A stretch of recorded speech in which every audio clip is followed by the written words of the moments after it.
All right, so today I'm gonna compare the FOMO of Envy, which is a new release. I got it for like $50 to 2010 Gucci Envy, 2003 Gucci Envy.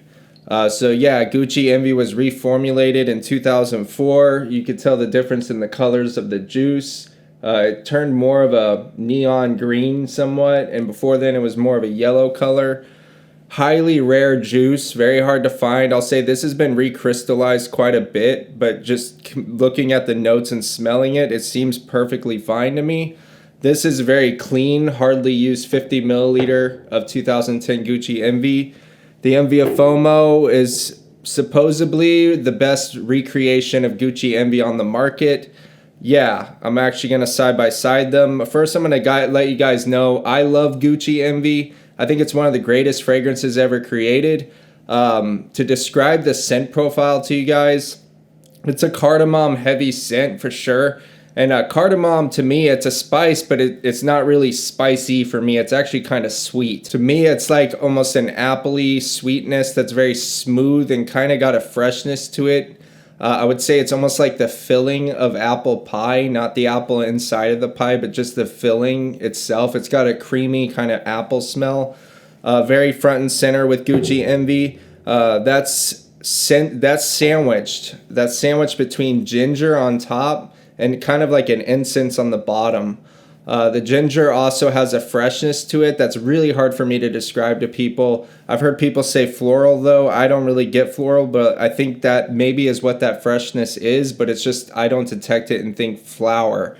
I just think it's got this really heavy ginger top that's spicy with a really nice cardamom center. And then in the floor, it's got like an incense kind of dark woody thing going on. But primarily it's that cardamom. It's that sweet apple with the ginger on top. That's like the primary thing to it. So it's kind of a sweet, super smooth ginger fragrance. I actually find it pretty easy to wear. I hear people say it's barbershop. I don't get old man from it at all. I've heard people that don't like it say it's way too mature for them. I don't understand it. Maybe my brain just doesn't make that connection at all. It could be that if you grew up around somebody that wore Envy a lot, you might associate it with older people because this was really popular in the late 90s, early 2000s. I don't think it's a winter-only scent. I've worn it in the spring. I've worn it in the fall, day or night. I wouldn't wear it in high heat, but I actually think it's a very versatile scent and very easy to like. I have no issues wearing it. It's one of those ones that doesn't really give me a vibe. It doesn't take me to a place mentally. It doesn't like evoke certain emotions that I link to any kind of memory association. What it gives me is just this smells really good, and anytime I've worn Envy, I think I smell great. Performance on Envy is average to me. Like it's not bad, but it's not like phenomenal. Lasts like 6 hours with like moderate projection. The biggest hindrance of Envy is the cost. Like a full bottle of this yellow juice, I don't even know what it would go for. Like a full 100 ml of this, I would think easily 400, 450, maybe $500. As far as the green juice, 100 ml would probably be around the $300 range. 50 ml, you're gonna look around the $200 range. I actually sold this one for $140 to a guy. I'm about to ship it out. And the reason I sold it is because this is good. This is good stuff. All right. Like, I'm going to show my wife comparing them after she gives her impression of Envy. And then we'll go from there. So to me, this is like a floral, spicy with that laundry fresh type of scent to it. I think this could work in any weather, actually. Maybe somebody who's like not super young, but it's also not a mature scent. I think this is a casual scent that you can wear whenever. And it is masculine. I do like it. I give it a 8. Smell this one.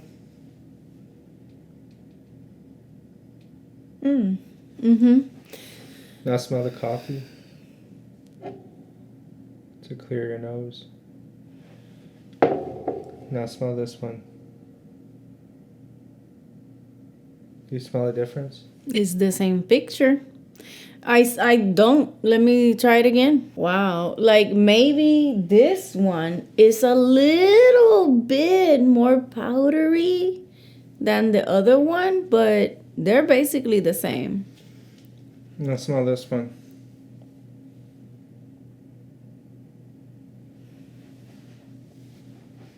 Now smell this one. Do you think it's closer? Extremely. Do you think it's closer than this one? There's that one. Or this one is closer to this one.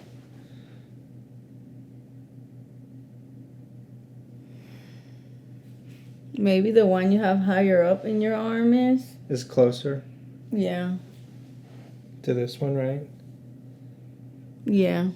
What makes it closer?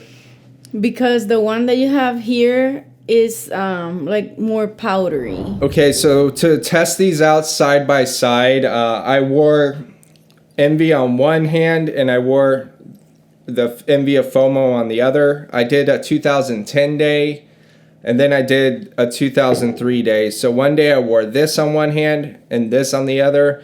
And another day, after I gave myself a break so that my nose could not be nose blind to the scent profile, I revisited it with this on one hand and this on the other.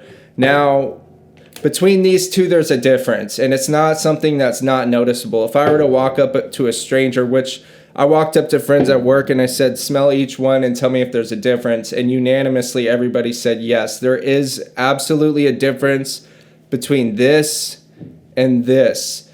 The way I would describe the difference is it's very subtle. Like I would say it's about 80% the same. And the reason I say that is it's just easy for other people to detect. If I'm going off of my own opinion, I would say it's closer to 85 or 90% the same. In other words, it's pretty similar. When you first spray it, there's definitely a difference. This hits more aggressive. That's the only way I could describe it, like that kind of aggressive top note opening sharpness that you get from fragrances. This one has more of that, and this one hits smoother on the opening. And then in the dry down, I would say for like the first hour after wearing it, they were incredibly the same. I was smelling both and saying, I can't tell a difference. And then further in the dry down is where they start to deviate. The Envy of FOMO has more of the emphasis on that sweet, appley kind of smell and the ginger on top, and is more fresh. This has way more emphasis on the incense and the woodiness of the base. It's not as sweet and it's not as sharp. There's not as much of that ginger smell on the top. That's the best way I could describe it. It's almost as if, you know how parfums have kind of a different smell, because that's actually what it represents. It's not necessarily just a perfume oil concentration, but it means a version of the fragrance that focuses more on the base notes. You could say that this is like Envy Parfum and this is Envy Eau de Toilette. Now, showing them to people as far as what they prefer, it was back and forth, because it is like that. Like the quality of ingredients to me are exactly the same. And surprisingly, the performance of these two are exactly the same. In showing people them side by side, some prefer this one, some prefer this one. It really is just a stylistic preference. It's not like one definitely smells better than the other. This one's more invigorating and fresh, and this one is more woody and incensey, and it kind of is smoother and allows you to go deeper, but this one kind of lets you take in that smell and really feel that freshness. If somebody had this, are they getting in the same ballpark of this? Absolutely. I think it delivers almost the same vibe, and you know what Envy smells like. It smells like Envy, like it does. Now, if you were to smell them side by side, could you tell a difference? I think 100% yes. I think everybody out there, trade nose, untrade nose, could tell these two apart. Now, this is where things get interesting. When I compared it to the 2003 Envy, the pre-reform Envy, with this, 100% the same. Like, I don't want to, like, I have no links here. I have no reason to push anything or anything like that. I really beat my head to try to say, is there a difference? And I cannot detect one. These two smell, to me, exactly the same. That's what it is. Yeah, even bringing them to work, wearing this on one hand, wearing this on the other, showing them to my wife. It really is like just showing it to people around me. It's unanimous. Like, People cannot tell the difference between this 2003 Envy and this Envy. And for the sake of thoroughness, let's compare the color of the juice because you can't see through this. So this one's clear. It's not the same color as Envy. I don't know if you could tell. And then obviously it's not the same as this. The Envy of FOMO, it's definitely worth it. I'm selling my Envies for sure. Like, it's good enough for that. For 50 bucks, considering people are willing to pay crazy money for this. And let me just get this out there. Is it worth $300 for 100 mil? No. I mean, there obviously is nostalgia involved, a collector's item. Like, this is from when Tom Ford was still a creative director of Gucci. It has a historical value. It has a nostalgic meaning to people. Is it worth like crazy prices that it goes for? No. Is it excellent DNA that it's awesome that a company recreated it? Is this something that I think people could appreciate? If they were to get this, would they say that was something? Absolutely. Fragrance is very subjective, so I don't know what you're going to like or not like. Some people could not like this. I would imagine what's more risky is if you're in your 20s. You might think it's a bit too old man. I don't get that, but I can acknowledge other people do. Too mature for you. But if you're in your 30s, like I just have a hard time feeling like many people are going to be really turned off by this. It might even be underwhelming in the sense it might not be challenging enough, but it's just a very good, easy to like scent. And I don't think if you don't have Envy, or you're not going to have anything like this really in your collection. It's in a category of its own. Big fan, very glad that they brought back that DNA. And yeah, curious what your guys' opinions are. Feel free to leave those in the comments. Subscribe for future content. And I'll see you in the next one. Peace out.